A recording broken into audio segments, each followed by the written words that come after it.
Hello, everyone. It's New Year's Eve. I hope everybody had a Merry Christmas, and hopefully 2025 is the beginning of something great for our nation and the world. With that said, in 2025, I would like to take this channel to a whole new level with real life stories, real life true encounters, information about these beings that live among us. Bigfoot, Dogman.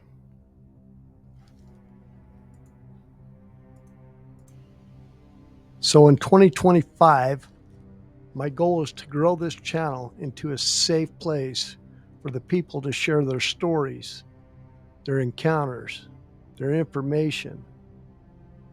Help me get the truth out there, what really lurks within the shadows. That said, I'd like to share this episode with everyone. Dr. Melba Ketchum, one of the leading forensic scientists in the nation, if not the world. A lot of you know about her. Listen in to one of her encounters with the Dogman. Thanks for listening. This is Dr. Melba Ketchum. I thought I'd give you a Halloween story. It's true, though. It's not just a tale. As most of you know, I've had experience with Bigfoot people. I prefer to call them forest people. But this is a little different. This is something that it's not the same thing exactly, although they're similar. A Dogman is what I'm talking about. And Dogman can come in a couple of forms from eyewitness accounts. One form is a being that looks more or less like a Sasquatch or a forest person, but their face looks kind of like a dog. They have the long muzzle and a different look about them. The other form looks a little more canine, kind of like a giant wolf with little to no human features. Um, Being a scientist, I tend to be very skeptical of a lot of things that I've come across, and Dogman was one of them. Just like I didn't believe Sasquatch when I started the DNA study, but seeing is believing, and seeing the DNA also is believing. The Dogman, though, was a different character. I know that over the years I've talked with a lot of habituators that have had contact with these creatures, and a lot of them think they're bad, and there's a few that haven't had bad results with them. The interesting thing is, it seems like the forest people don't like them. They tend to go elsewhere for a period of time if there's a dogman in the area.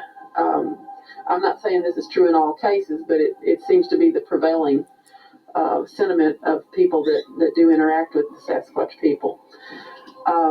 Anyway, my own experience as a non-believer in dogmen came a while back.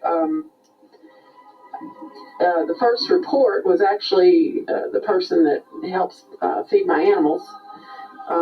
He was pulling down to the leaf and going. It's a dirt road leading to it. And it's pretty heavily wooded.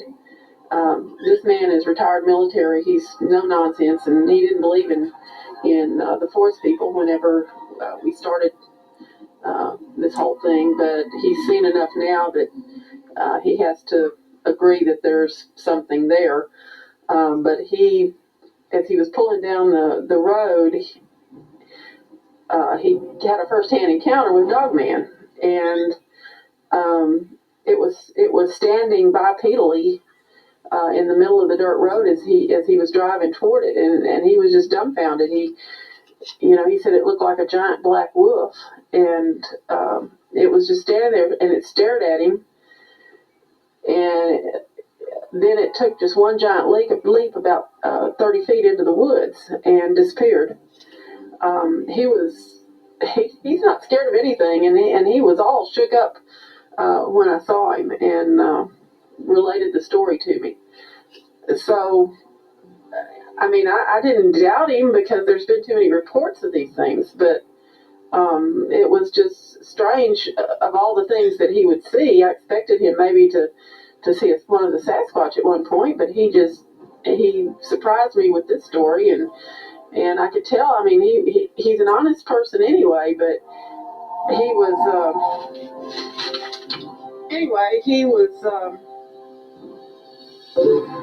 didn't know what to think. He was upset. He knew that he had never seen any creature be able to do what this thing did. First of all, he never seen a wolf-like creature staring at him bipedally, and he'd never seen anything take that type of leap from a standstill in an upright position. So I didn't think a whole lot about it, other than it was kind of remarkable. But the very next day, I was out checking the horses, and I saw this creature running quadrupedally across the pasture. He was abnormally fast. I mean, he looked like just a giant wolf. Much big. We don't have wolves here in East Texas. We have coyotes, and we have some coyote dog mix type things running around. We call them canids. But I've never. The red wolf used to inhabit this area, and it's no longer here. So we don't have anything near that big or black, and certainly not that big, and not that fast. I've not seen any animal travel that fast in this area, and it was broad daylight in both of these sightings, and it was running across the pasture really fast. And I was actually in my vehicle whenever I saw it, and I was turning onto the dirt road to leave out from the lease. And as I was going along the road, it didn't have anywhere to go because it was, I mean, I lost sight for just a second, but it was just behind a tree. And I saw it run through a barbed wire fence. It didn't even slow down. And it was headed toward a mesh fence. And the mesh fence should have, I mean, it had to turn one way or the other. And so as I pulled out onto the dirt road, the thing just vanished. I mean, it had to have turned left or right, but it didn't. It just was gone. And I didn't see any more of it. It was pretty amazing. And I pondered it. And the day, I guess it was 2 days later, I went out. I have a couple of dogs that live out there, and one of them is in a yard type situation, and the other one is loose because it's not near the pavement. And the dog that was loose, I found in the dog pen, and he was dead. And there was no way for him to get into that pen. And the same gentleman that takes care of the animals, we both were looking at it, and it had been killed with surgical precision. It was the doggonest thing I've ever seen. I mean, having a degree in veterinary medicine, I've performed a lot of postmortems, but this was, I mean, like I say, with surgical skill. It was laid completely flat open, and all of the organs were removed with the exception of the downside lung and the heart and the stomach. The rest of all of the organs were completely gone. The side of the abdomen was gone, and the upside of the ribs were gone, and the limbs were disarticulated, so it was laid out flat like a pancake. The interesting thing about the ribs was they were removed and cut like almost like you'd taken a bandsaw and just cut through them in a straight line. And they were not smooth like a saw. They were shattered where they were cut, but it was in a straight line. And I mean, that just doesn't happen in nature. And there were huge canine teeth imprints in the body where it had been chewed upon. and like I say, it was just completely. The body cavity was just completely exposed for the top side up. I mean, obviously, this was not the fault of the other dog, nor was it the fault of anything I've ever seen. I mean, like I said, it was almost like a cattle mutilation, except that I did find teeth marks on the down near the hind legs. So, I mean, I was really upset about this, and so I should have taken pictures, and I didn't. I just was too upset, and so I, was worried that there was other damage to be found, and sure enough, there was. I've been told tales by habituators that sometimes some of these beings, whatever they are, will rape a horse.